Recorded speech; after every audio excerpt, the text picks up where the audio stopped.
tingin ko mahal ito, okay na. Luto na ito. Ang ganyang ano. PM.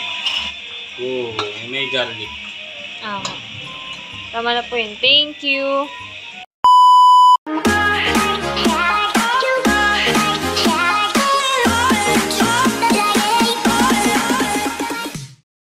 Hi guys! Ako si Mahal at welcome back sa aking channel. So for today's vlog po ay magluluto po kami ni Tito Eric ng special adobong mani para po sa celebration ng birthday po ni tatay. So tara po. At ito na po yung lulutuin ni Tito Eric na mani. Ito po. Tapos meron din pong bawang, magic, white sugar, chili flakes, iodized salt at saka po mantika. At nandito na po si Ate PM. Kami po ay nagbabalat na ng bawang. Oh, dami. Ito po ay kasama na itong mani. Sarap na ito. Ito po ay para bukas.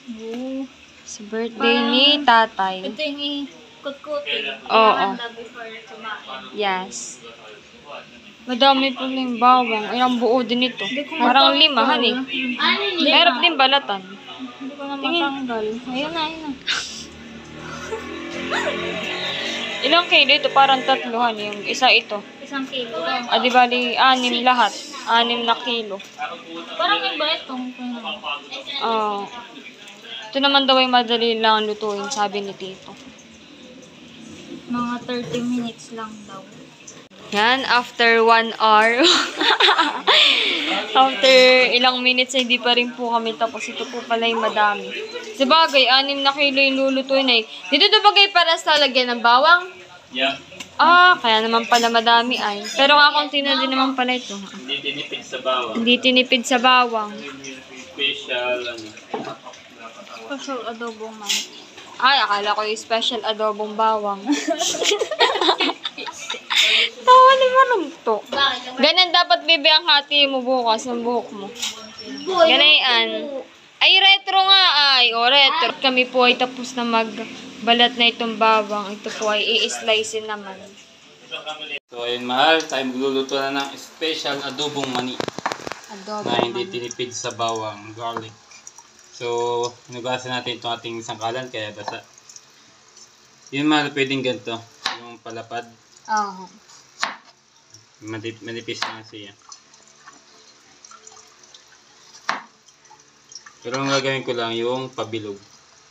Yung medyo pahaba lang para mabilis. Tsaka para mas madami siyang mas maliliit siya, mas madami. Kaya ito naman pati talagang pag napa-mix na doon sa mani, doon sa mantika habang niluluto, ito yung manunuot na doon yung lasa niya. So, dalawang klase mahal yung lulutuin natin. Ito po yung Pero lulutuin. same lang ang pagluluto, ang paraan niya ang pagluluto. Ito po dati ang business ni Tito Eric. Mani. Kaya lang medyo maano siya mahal yung Matrabaho madarang. po talaga. Matrabaho. Pero ito madali lang lutuin. Hindi gaya na yung may 'di ba may maliliit nito. Yun yung Yun po yung niluluto ko dati yung maliliit. Ito po yung medyo malalaki. Iba ang process ng pagluluto na yun na ginagawa ko. Tapos meron pang coated. Yung may sugar. Yun ang favorite ko. Yung sugar. Ako din. Tsaka ito, ito. Ganyan yung ating gagawing slice para mabilis. Pwede nyo yung gaya kung ginaman. Kaya lang malalapad siya. Pero maganda tingnan naman siya pagka ganyan. Okay na yung ganito para hindi masyadong yung lasa. Hindi malapad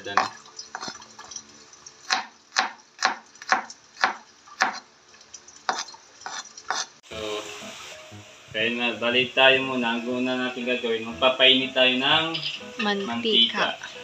Wow. Pero ito mahal, paglalagay niyan, kaunti lang. Hindi mo siya ibubuhos lahat. Siguro mga half lang, lahating 1.5 lang, pwede na. Yung lulutuin natin mahal, 3 kilo yung may balat, tapos 3 kilo yung skinless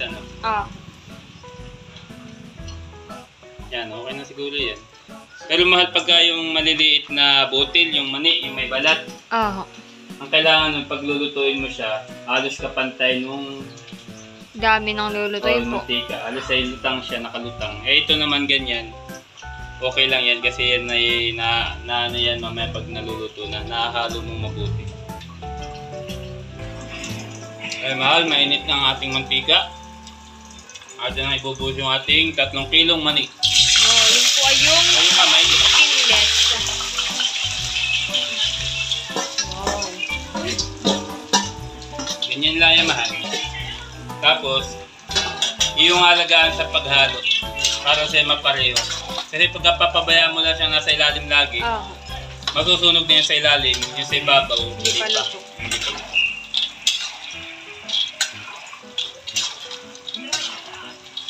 Tumal dati ang business ko, kaya lang ang maano dito, ang matagal, yung pag-repack. Dati nilalagay ko pa sa mag-plastic. Saka Tapos, pag-stapler. yan, ganyan. Pero wala ang problema yung kasama sa trabaho yun. Oh, Ang kalaban mo lang dito, yung darang, yung apoy, yung init. talagang Kaya pag madarang. nagluto ka, dapat nakapaligo ka na. Hindi ka nagbabasa ng ano sa hapon o sa after mo magluto. Kasi halimbawa yung isa, yung coated, talagang yun ay matagal lutuin at saka yung isang mani, yung maliliit, yung pino. Mas matagal lang ang process na yung pagluluto. Kasi yung pwede ba yung parang inaano mo pa sa apoy, parang ginaganon pa? Dati wala pa akong ginagamit na pang sealer. Pang ano, sealed, pang sealed pala. Sealer tuloy. Pang sealed ay ano, mano-mano, pandila lang ang gamit ko. Kandila. Para ma-i-repack siya. Tapos tatakali mo ganun, di ba man? Ano? Tatakali mo doon sa maliit na baso, isilid mo sa plastic. Pero dati ang kalakasan nito, nung ako'y sa Laguna pa nag-deliver, ang area ko'y sa Laguna, nakaka 50 kilos ako Oh, sa isang lutuan. dami. Kaya lang nitong nagmahalang mani, nagmahalang mantika, mahalang Asukal. gasol, asukal, Patay nagmahal, pati mantika. pati talagang- sili. Kaya halos wala ka na, dapat na din yung tubo mo, pagod mo na lang. Halos ka na rin. Pwede siguro pag magbi-business ka ng ganito, may katulong ka. Para hindi masyadong yung katawan mo. Ayan, Masyadong ganyan darang. lang. Yun ang haluhaluin. Pwedeng dalawang gamitin para mas balance siya. See? Bakit po mas matagal lutuin yung maliliit? Kasi may process pa akong secret.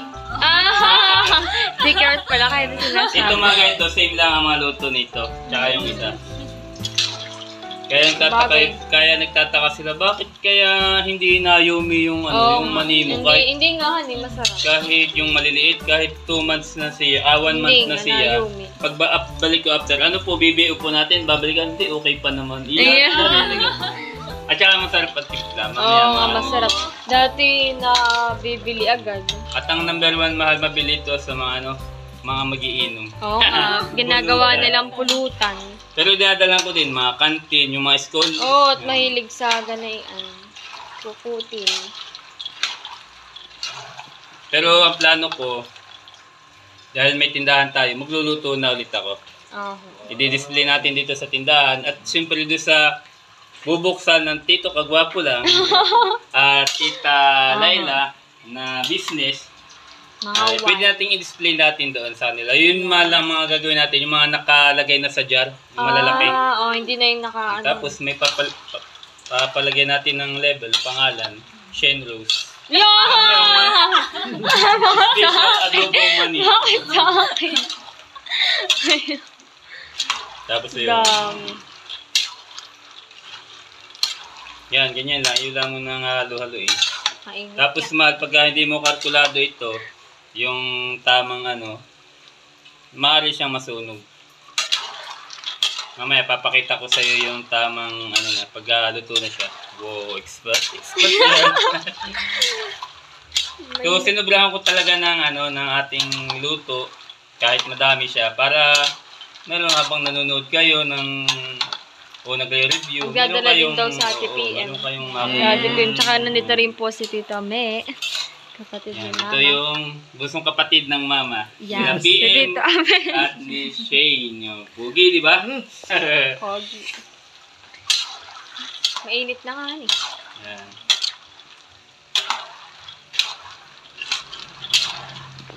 Akala ko inuuna ang bawang, Yan. hindi pala. Pagka ganyan man, medyo na ano na siya, yung kumukulo na yung mantika, ayan o.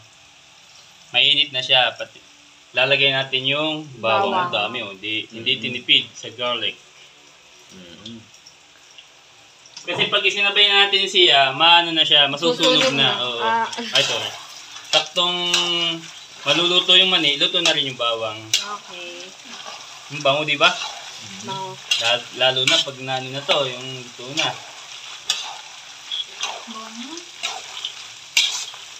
Eh, dati pag si Titi nagaganyan, nauubos na namin kakadaan. Pag nagre-rep Pero pa kay sa totoo kukuha lang, na ang kukuha. mani, halos kalahati ang tubo. Oo nga. Kasi nagmahal Kaya ng mga lang, bilihin. nung nagmahalan na yung mga bilihin, maano na siya, parang kunti na lang din, pagod na lang ang ano doon. Yan, malo, malapit na siyang mag-golden brown. Okay, maluluto. Tsaka yung bawang, mapapansin mo, luto na siya, yun. Ano na din siya, nagbabrown na din. Bango ng amoy. Madali na lang siyang maluto yung bawang. Yung iba, piniprito muna yung bawang at saka pero tayo, sinasabay na natin para talagang nakamix na siya.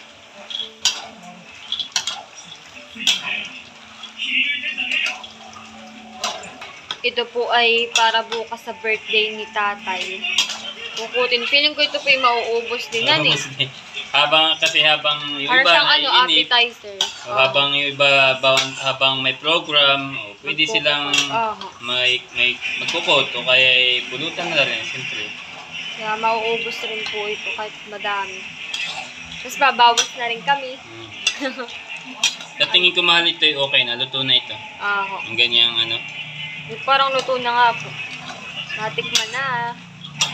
Atin na ang papatayin yung apoy. Natin na siyang aahonin yung ano. Ganyan lang, ma'am. Mahal. Kasi iyan, kung bakit medyo maputi pa siya, kala mo, pero luto na talaga siya yung naganda na kulay. Yan, kahit nakaahon na siya, mahal, yung init niya, nandun pa rin yung mantika. Kaya yung mani, nasusunog pa siya. Namumula pa siya pag natagal. Kaya okay lang yung ganyan kapula. Yan.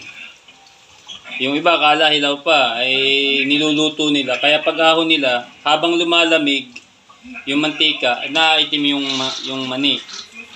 Kasi mainit nga yung ano eh, di ba, yung mantika. Ayan to, kahit nakaahon na siya, mainit pa rin yung singaw. Parang naano pa siya.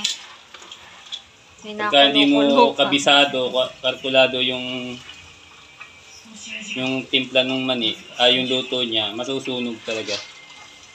Kaya yung iba, pag kasi yung mani, itong mga ganitong mani, pag siya ay nasobrahan ng luto, mapait na siya. Medyo mapait na ang lasa. Kaya ito, saktong-sakto lang. Ganda ng kulay. Yan, at pagkatapos natin i-drain, natin na siya sasalin. Natin na siya titimplahan. Woo! Maganda man siya, titimplahan mo, mainit siya. Ilan itong kilo? 3 kilo po. 1. Ito yung salt, iodine salt. Okay. 2. 3. Yung sugar, ganun din, same lang. Para hindi lang siya maalat. Medyo White sugar. 1, Para balance. 2, 3. Kaya mahal nilalagyan natin ng habang mainit pa siya. Kasi yung iba pinapalamig. Para pag hinalo natin, natutunaw yung asin at saka yung asukal. Nanunuot lalo doon sa mga salaman niya.